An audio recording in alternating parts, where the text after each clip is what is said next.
X-Men shirt. Check. Cool leather jacket. Check. Awesome haircut and sideburns. No. Negative. What else? Oh, that's right. The claws. 3 out of 2. Not bad.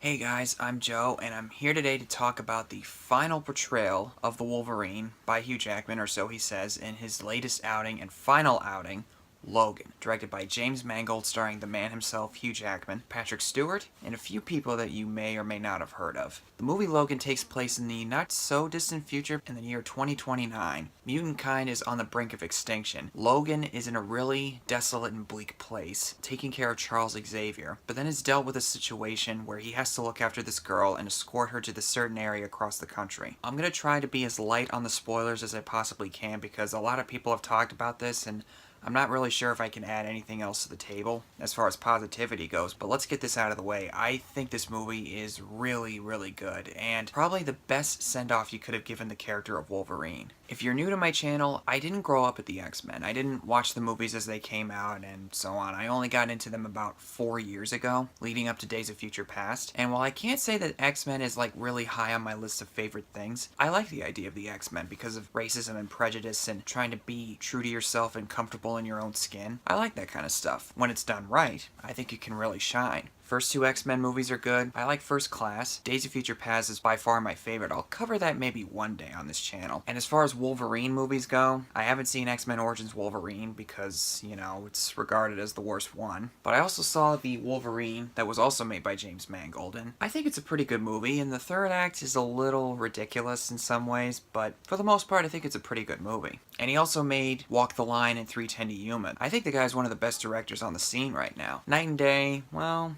it was okay. Has some fun parts, though. And of course, it's got Hugh Jackman, and this is supposed to be his last time playing the character, so how could I not see this? So I saw it on opening day with a friend of mine who's a big fan of the X-Men, and the audience there was really, really into it, and I wasn't really sure how they were going to do this, but man, did they pull it off, because similar to Christopher Nolan's Batman movies or Sam Raimi's Spider-Man 2, Logan feels like a movie. It doesn't necessarily feel like a superhero movie. It feels more grounded and more realistic, but in the right possible way. It actually has a Western vibe to it, and James Mangold has a thing for Westerns, obviously, because of 3:10 to Yuma. And he's got a little thing for Johnny Cash, as they show in the trailers, since Walk the Line was about Johnny Cash. And it also has a little bit of a road trip thing going on in there, where they show it in the second act, where Logan and Charles and the young girl, Laura, are on a road trip going to the certain destination that they're supposed to go to. And Logan at this point is got a job as a chauffeur, getting drugs for Charles Xavier, taking care of him in this certain area in Mexico. And he is broken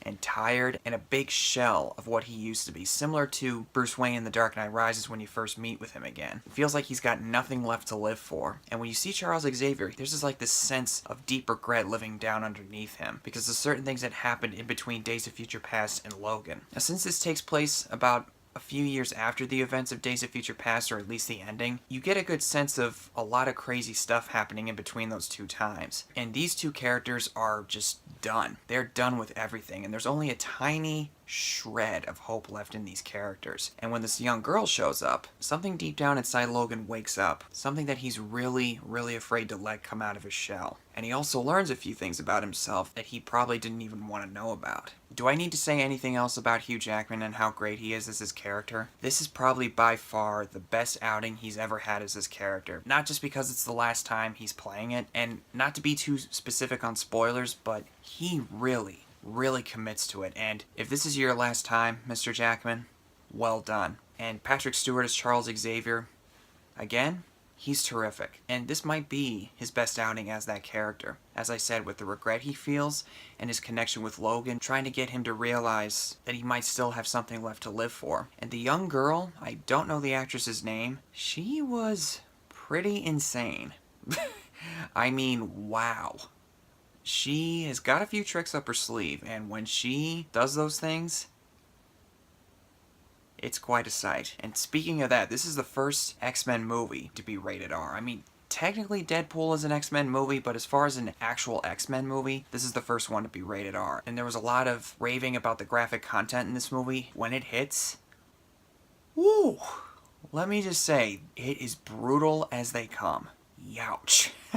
If you have a sensitive stomach for that kind of thing, you're probably not going to have a good time watching this. They don't hold back. But it's not done in a way where it's gratuitous or like, oh, look, we're being so violent, look at this blood. Because I hate it when a movie does something like that. Gratefully, it's warranted for the character of Wolverine. And everybody from the main characters to the villains all suit their parts just fine. The villains, not to be too specific, they don't have like a huge part in the movie. They do, but not entirely. But for the roles that they play in the movie, I think it's pretty well done. And there's a certain character that shows up in the movie, from what I understand, is not from the comics. It's a completely different thing for the movie. Some people are probably going to be bothered by that. I wasn't. I'm going to try not to say anything else about it, but I think it was handled very effectively. And as I mentioned earlier, with it being similar to Spider-Man 2 and the Dark Knight trilogy as far as feeling like a movie, this is a very somber and very quiet movie. This is not the Avengers. This is not Guardians of the Galaxy. Not to put any of those movies down from the MCU, because in that respect, I think those movies work very well most of the time. But for this movie, I think it was very much needed as a breath of fresh air to feel more like a movie. Not necessarily a superhero movie, but an actual film. And for the way everything wraps up in here, again, no spoilers, I found it very satisfying. And I honestly got a little misty-eyed, even though I didn't grow up with the X-Men. Having gotten into the X-Men in the last couple of years, it's hard not to feel at least some kind of an emotional attachment towards this movie. And if you do have a hard time with it, you, sir or ma'am, are probably a robot. If you're a lifelong X-Men fan or a fan of the character of Wolverine, you're more than likely going to love this one. And once again, Mr. Jackman, thank you for your great portrayal. If this is meant to be your last time, we're all going to miss you. So those are my thoughts on Logan. How do you guys feel about Logan? Love it? Like it? Think it's okay? Or did you hate it? Which I don't really see how you can hate it, but whatever your thoughts are, comment below and tell me, and I'll see you guys next time.